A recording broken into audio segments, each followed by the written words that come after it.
Será que nós não estamos obrigados a ultrapassar o horizonte limitado e próximo de uma ética da proximidade para pensar, por exemplo, em uma ética das gerações futuras e não somente das gerações de humanos, mas uma geração que implica a continuidade da vida no planeta?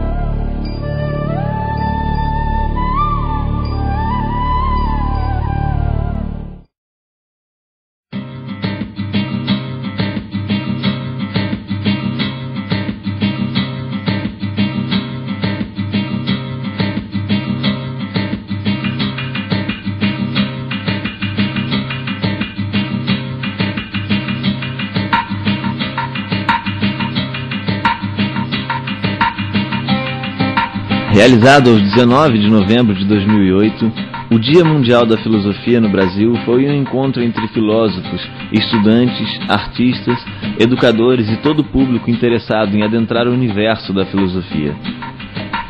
O palco desse encontro foi o Instituto de Filosofia e Ciências Sociais da Universidade Federal do Rio de Janeiro. Criado pela Unesco em 2002, o Dia Mundial da Filosofia tem adquirido crescente relevância pelo mundo afora e já foi comemorado em diversos países como França, Marrocos, México, Chile, Canadá, Colômbia e Cuba, entre muitos outros. Desta vez, a equipe do Dia Mundial da Filosofia no Brasil, formada por estudantes e professores da UFRJ, reuniu esforços e realizou a comemoração da data aqui no Brasil, através da cooperação da representação da Unesco no Brasil, do patrocínio do Banco do Brasil em convênio com a UFRJ, do auxílio da FAPERJ e de muitos outros apoiadores. As atividades contemplaram a realização do ciclo de diálogos Dia Mundial da Filosofia, com palestras dos professores doutores em filosofia André Martins, Fernando Santoro, Oswaldo Giacoia Júnior e Viviane Moser. Os diálogos trataram de forma democrática dos temas educação, ética, filosofia e meio ambiente, ampliando, assim, as possibilidades de compreensão daqueles que antes desconheciam ou sabiam pouco a respeito dos mesmos.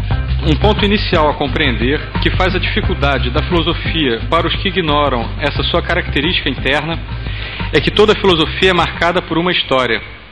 Tem um autor que inevitavelmente engaja em seu pensamento uma série de conceitos que lhe são próprios. Podemos então dizer que a filosofia busca obter e expressar uma compreensão das coisas que não se restrinja a seu caráter atual ou temporal, aos seus determinantes sociais. Poderíamos dizer que tudo o ser é sempre histórico, singular e único, que somos o resultado de nossas relações com o meio, com nossa história pessoal, de nossas experiências. Nessa busca de uma compreensão universal do real, a filosofia implicitamente interroga a aparente naturalidade das coisas. E é isso que lhe dá seu caráter intrinsecamente problematizador e questionador. A filosofia finda por propiciar um olhar renovador e mesmo libertador sobre o mundo e a existência, suas questões e seus dramas, tanto individuais quanto sociais e coletivos. O mundo contemporâneo é o resultado desintegrado de um acúmulo de invenções, de construções que foram sendo produzidas nos últimos 40 mil anos. Invenções que tiveram o objetivo de arrancar o homem das malhas da natureza. O que nossa cultura sempre buscou foi nos afastar da animalidade, da tragicidade, deste excesso que é a vida. Uma cultura que pudesse se sobrepor à natureza, uma antinatureza, e um homem que dominasse a si mesmo, um homem racional, razoável. Mas esse homem racional, finalidade maior do projeto civilizatório, que tanto investimento recebeu da cultura e do qual tanto nos orgulhamos, nos levou ao fanatismo, ao genocídio e à destruição do planeta. A filosofia, ela cresce justamente quando as pessoas estão menos certas das suas certezas, estão mais abertas para desafios e menos seguras com os seus valores, com as suas vidas, com as suas posições. Saber a forma como nós fazemos filosofia não pode ser de maneira nenhuma desvinculada, separada, sob nenhuma hipótese, da maneira como nós ensinamos essa disciplina. só se faz filosofia a partir de uma certa pedagogia da filosofia.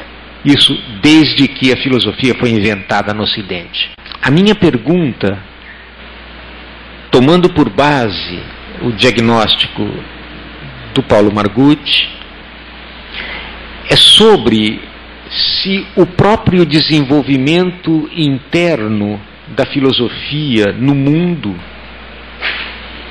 não nos coloca hoje como interessados por filosofia e professores de filosofia no Brasil em um outro momento da reflexão filosófica que transcende em muito a fronteira entre o pensamento filosófico brasileiro e o pensamento filosófico anglo-saxônico ou europeu.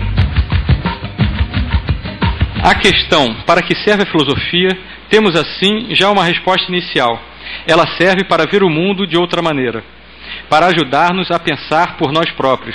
Proponho que entendamos que a universidade, e sobretudo a universidade pública, apesar das pressões que sofre para se tornar um local de produção de lucro imediato, permanece sendo um lugar onde se pode produzir conhecimento com liberdade de pensamento, visando uma utilidade social que não se confunde apenas com a formação de peças para a engrenagem no mercado de trabalho. No meu entender, a filosofia tem algo a dizer. É um instrumento de pensamento e questionamento percutante ou contundente, inestimável para toda a sociedade. Ela deveria, a meu ver, estar presente nos ciclos básicos de todos os cursos superiores universitários, por exemplo. Em alguns, a necessidade da filosofia é gritante, embora em geral não reconhecida, como para a medicina, por exemplo, ou para a área da saúde em geral. Como esperar que o médico tenha uma desejável formação ética se em seu percurso de formação acadêmica ele não questiona nada, não pensa sobre a vida e a morte, não os entende como conceitos, não entende o que são valores, não pensa o que é o indivíduo, não reflete sobre a dor e o sofrimento, não reflete sobre sua própria atividade e profissão? Dia da filosofia são todos os dias.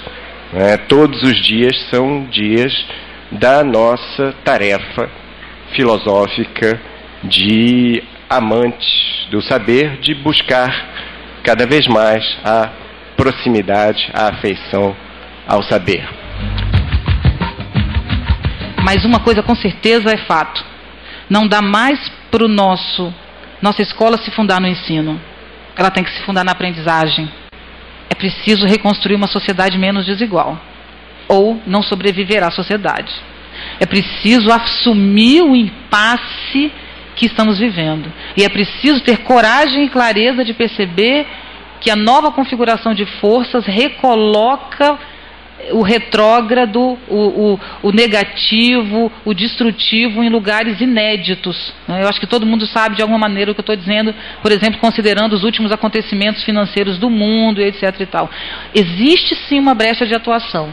E a nossa apatia, principalmente como professores e alunos, pode nos fazer perder esse momento histórico e fundamental que exige a transvaloração dos valores, a reconstrução do fundamento, se é que é possível dizer isso, da nossa sociedade tão excludente, tão desigual, tão impossível. Eu me pergunto, que filósofo hoje, no Brasil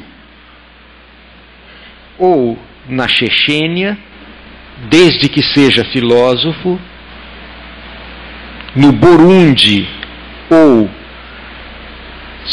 sabe Deus onde, deixaria de se colocar uma questão sobre a dinâmica autóctone do desenvolvimento do processo científico e tecnológico de objetivação da natureza.